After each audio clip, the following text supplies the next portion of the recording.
Just be glad for all you have that's in today. Hey everyone, Connie here, and welcome to my blind reaction to Young Justice Outsiders Episode 1. So yeah, it's been a long time coming, but we finally have our Season 3 of Young Justice. And I'll be honest here, Young Justice was one of those shows when I reacted to the first 2 seasons back on the old channels and stuff. It was one of those shows that there were points where it was really slow and really hard to get through, if I'm being completely honest. But in the end, I think while Season 2 was definitely not as good as Season 1, it was worth it. It was worth it to still watch. So, I don't know much of anything about Season 3 other than I do know there's going to be a new, I guess, subset of the team called the Outsiders. I do know that there will be a time skip again, which I'm not really super fond of, but hopefully they don't leave as many unanswered questions this time, like they did with Season 2. So yeah, there's that. I know Doomsday is coming into things because he was shown at the end of Season 2. I don't know exactly, like, what his role is going to be, but I know he's going to be a big factor, which is awesome because Doomsday is, like, the villain of the DC Universe. Like, the DC Universe has a great amount of villains and some pretty awesome ones in and of that, but Doomsday is the villain. He is the super villain of the DC Universe, in the same way that Thanos is the big villain of the Marvel Universe. So, yeah, it's gonna be good. That being said, I'm interested to see where they go. I'm interested to see certain characters return, especially ones who are kind of just starting to get their foothold before, like Static, for example. Or Virgil Hawkins, if you want to go by his real name, because I don't remember if he was going by Static yet or not. I assume that we're going to still have our core members. We're going to still have the likes of Artemis. We're still going to have Superboy, Aqualad, whichever Robin we have at this point. All of those core members, you know. Except Kid Flash, because as we know, he kind of got lost in the Speed Force at the end of Season 2. And I feel like that's probably going to be a big factor going forward. Even though we're going into this time skip, I do think that that's still going to be something that's haunting Artemis. So I'm interested to see exactly where that goes, and if maybe they'll end up being able to save him somehow.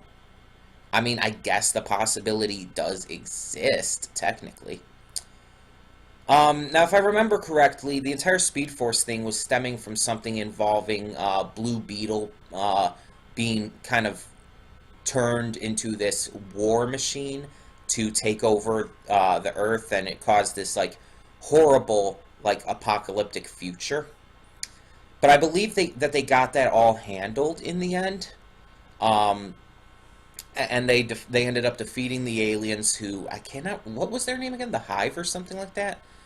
But they were defeated, and the Speed Force was basically having all the speedsters go at once was, in a way, if I remember right, to kind of try to get everything back on track and stop, like, some kind of bomb or something, I want to say. It's been a while. But this is a big deal because Young Justice was super popular, and when it was canceled, fans were up in arms about it. And even the creators didn't like that it was canceled. Back in Midwest Media Expo in 2016, here in Michigan, one of the creators was there. Actually, a couple people who worked on the show were there. And they were talking about how it was canceled for various reasons. including lack of toy sales, lack of viewership, and just a general lack of showing a lack of interest shown by viewers, which is funny to me because it's like it was super popular, but I guess they weren't hitting the numbers they wanted or they needed. I don't know how all of that goes down, so I can't say for sure. But they were finally able to bring it back, and I think it's on on one of those online things now, one of those online services. DC just started a recent one, so it's probably on that. I'm watching it through other means, as I always do, because I have to download the episodes because, my internet and my connection to my PC specifically are not always the most reliable. So I have to usually download the episodes and can't really use those online streaming services for that. But yeah. Either way, I am excited to see where this goes, and I hope it's good. I hope to hell this is good.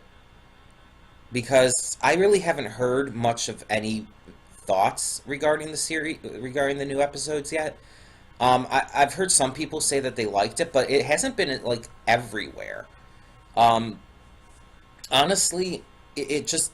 I'm actually really surprised, and maybe it's the people I follow on social media, or the pages or groups or whatever I'm part of, but I have not seen as many people talking about it as I would have thought. And most of the stuff I've seen has been, like, when it was first coming out. I haven't, like, for example, had any chance to get spoiled, which is unusual. But maybe people are just not, like, actively spoiling things or whatnot. I don't know. Either way, I am excited to get into this. We are doing one episode a week since this is a Sunday series. I think there's like 13 episodes out right now. I don't know if there's going to be more than that, but I guess we'll find out. And yeah, we'll just kind of go from there.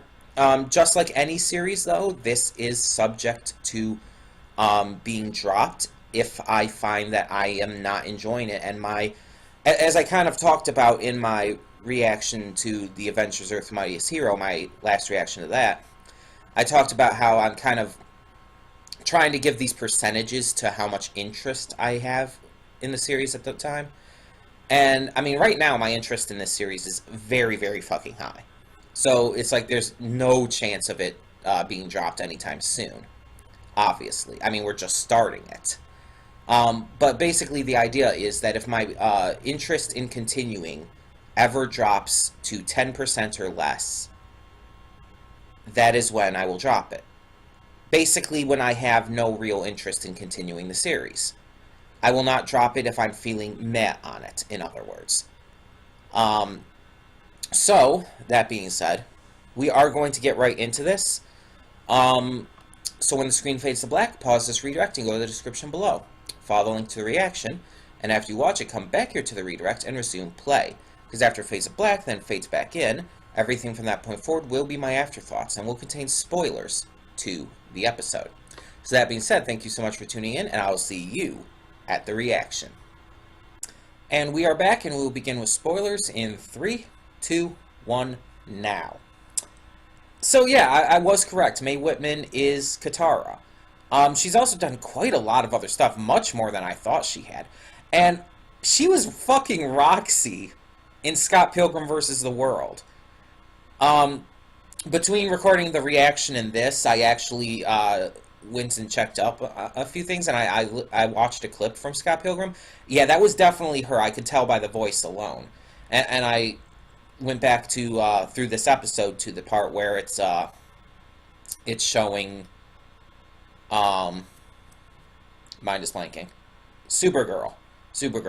And yeah, that was definitely Mae Whitman. That was definitely the same voice actress who did Katara. That's cool though. That's cool. Either way. So let's talk about this. So Season 3, Young Justice Outsiders, takes place 2 years after the events of Season 2. Artemis, I guess, is now together with Will Harper, formerly the clone of Roy Harper. Well, I guess technically he's still the clone. He's not like formerly the clone. You know what I mean, though. They're together, and they apparently have a child. In these 2 years since Kid Flash's disappearance into the Speed Force, I guess she moved on. But you could see she still has a picture of them on the nightstand, and she has not forgotten him. And she probably never will. And I guess Will is okay with that, at least. We see Superboy Connor propose to McGann, which is amazing. I love that. Because in season 2, when McGann kind of got together with what's his face, the other guy, I cannot think of his, Lagoon Boy. When she got together with Lagoon Boy, it just felt really forced, like it was trying to make this entire love triangle kind of thing going on with her, Lagoon Boy, and Superboy. And it just felt really unnatural. And in the end, when she did eventually break up with Lagan, it was like, what was the point of this entire plot line? So I'm glad she got back together with Connor, and now they're engaged. It's awesome. It works so much better because there's actually precedence behind their relationship. Her getting together with Lagan just kind of came out of nowhere, and it was because of that time skip between seasons 1 and 2, with so much being unexplained and so much just kind of out of nowhere. Already, I can say the time skip with this one feels a lot more natural, and it feels like they're not thrusting a lot of huge, big information on us. This metahuman trafficking thing going on is more or less new to the story. It's not like it's been going on for years and stuff. And it's coming across, again, the way they're handling it is very natural. It doesn't feel forced. It doesn't feel like it was just thrown in with a lot of information missing. With Lex Luthor being in the UN, makes sense. It works for his character. It feels natural, and it allows this split amongst the League to also feel natural. Now, I wonder what's going to come of that. Like, are we going to see, as Black Lightning put it, Batman Incorporated? Are we going to see them doing their own thing? I would kind of be interested, because we know Tim went with them. And a couple others from the team, the Young Justice team as well. So yeah, and then of course we also have our covert group who are going to try and stop this metahuman thing, the metahuman trafficking ring, led by Dick. So yeah, there's a lot going on, and it's pretty cool. I like what they're doing with this. I really enjoyed this so far. There's a lot of good, and they're kind of bringing us back into things. It does suck, and I know this is kind of a silly thing to mention, and it was silly when I mentioned it in the reaction. It does suck, though, that Tim Curry couldn't reprise his role as G. Gordon Godfrey. I know his health had been in the decline a lot more lately. He had like a seizure, or maybe even 2. And he's just not been in the best of shape. He was in the Rocky Horror remake with Laverne Cox and all, but even then, you could tell he wasn't at his best. I think he's probably done at this point with most things, and it really sucks because he's such a phenomenal actor, and he's even great just with his voice. He's always been so amazing, and it's like, to have him be done is kind of heartbreaking. I mean, he is 72 years old. You have to realize that too. And it's just, it does really suck. But yeah, here it is. In July 2012, he suffered a major stroke, and as a result, he uses a wheelchair. Which he is fully dependent on even today. And it says he's gotten a lot better, but it doesn't seem like he's been doing much since then. It seems like he's kind of put a lot on hold. Yeah, in 2016, he was the criminologist on the television remake of Rocky Horror. I think that's probably the most recent thing he's done. Besides animated stuff, maybe. Let me see here.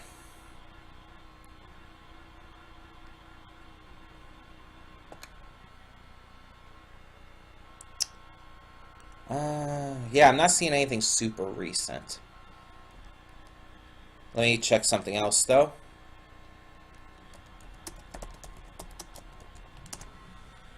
I want to see if, like, if I look up G. Gordon Godfrey, if it says specifically anything about it there.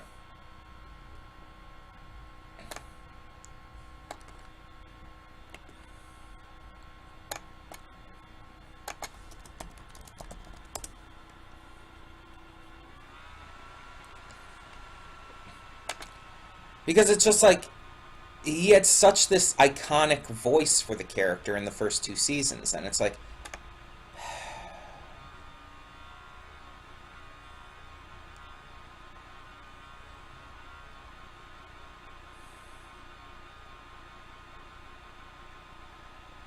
I'm not seeing anything here about his voice. Besides that, it's different.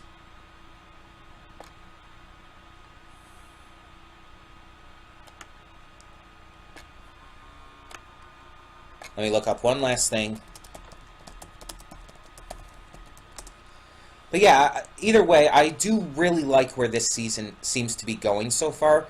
The focus on the metahuman trafficking, I think, is probably a good idea, a good way to do it.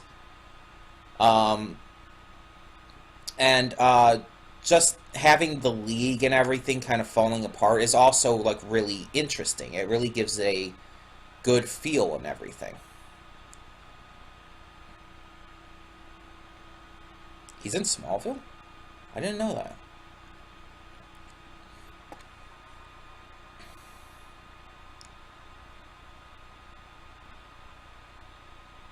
Yeah, okay.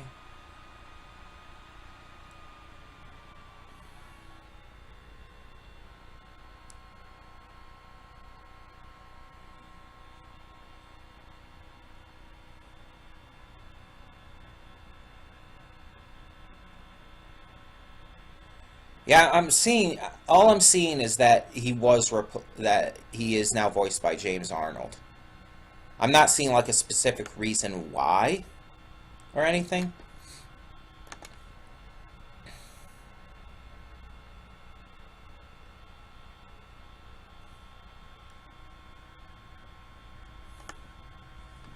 Just that it had happened.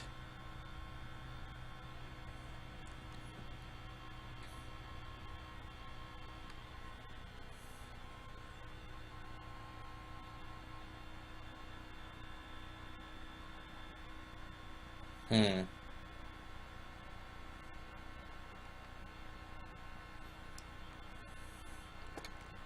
Oh well. I mean, if any of you know why, like any specific reasons for it, let me know. But yeah, it just sucks not to hear his voice anymore. Cause it's like it's almost kind of jarring. Like I mean, I know he's not a main character, which would be a lot worse. But it's you've gotten so used to hearing his just that Tim Curry voice, that classic Tim Curry voice coming from G. Gordon Godfrey, blah blah blah blah blah.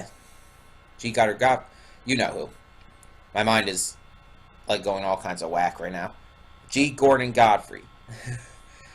you you're so used to that kind of voice that when it's different, it's super noticeable. Um, I like the fact that we have a depiction of PTSD in here with Black Lightning. Um, and the fact that he is, though, willingly trying to help, even despite that fact. He has been shaken to a very heavy level by that poor girl. By the fact that she had been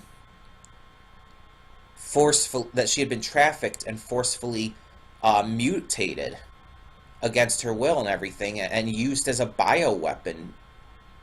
It's so fucked up. I said that during the reaction, and it's like, it's true. And so I can understand how someone could be really upset by that. I completely understand how Black Lightning would have been really shaken by that. And it's like, especially since he has a kid. And it seems like him and his wife are on good terms. And she said she's like the sister of a Green Lantern, so I assume John Stewart.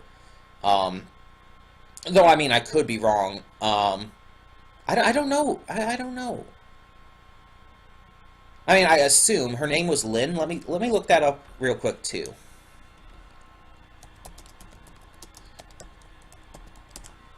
Lynn Stewart.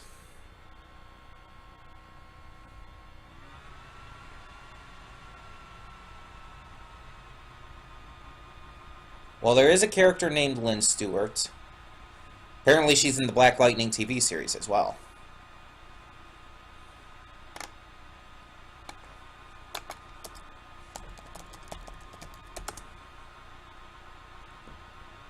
Lynn Stewart Pierce. I'm looking up specifically in the case of Young Justice, and yep, that's definitely her.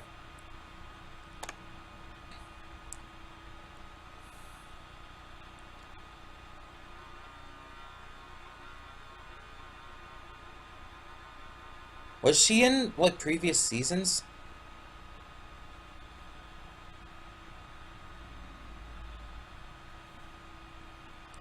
I don't think she was.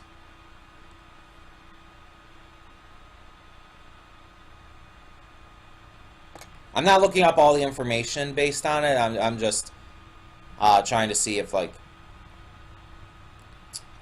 she was related, and it definitely seems like that. She mentioned her name is Lynn Stewart Pierce. Pierce obviously coming from Black Lightning, I believe. I believe that's right. And if her maiden name is Stewart, then yeah, she says she's the sister of a Green Lantern. And it has to be John Stewart. There was a lot of family stuff shown in this episode too, which I think is going to be important, especially, I mean, considering the metahuman trafficking and all. Now, we know Darkseid is going to be involved somehow, and is this involving him? Like, is he part of this at all? I'm genuinely curious about that, too. Either way, this was a legitimately very good start to the season, and really gets me hooked.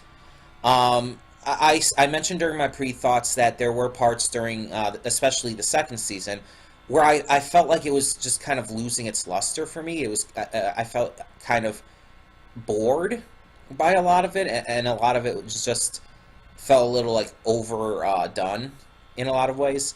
But so far, it seems like they've definitely reeled it back and are a lot more focused with this season, which I'm very happy about. I'm happy that even though they're still doing another time skip, they're making it feel more natural and focused, like they have an actual plan for it. But with the season 2 time skip at the very beginning, it felt more like it was almost forced on them. Like they were forced to do the time skip, and they didn't really have a plan for it, so they just made up a bunch of stuff on the spot. This time it actually feels a lot more natural. This time it feels like it was planned, and it was well thought out, which I'm happy about. But yeah, in the meantime, tell me what you thought of this first episode of Young Justice Outsiders in the comments below, and thank you so much for tuning in. For now, I'm Connie, and I'm signing off. See y'all next time. And though you've come through many obstacles,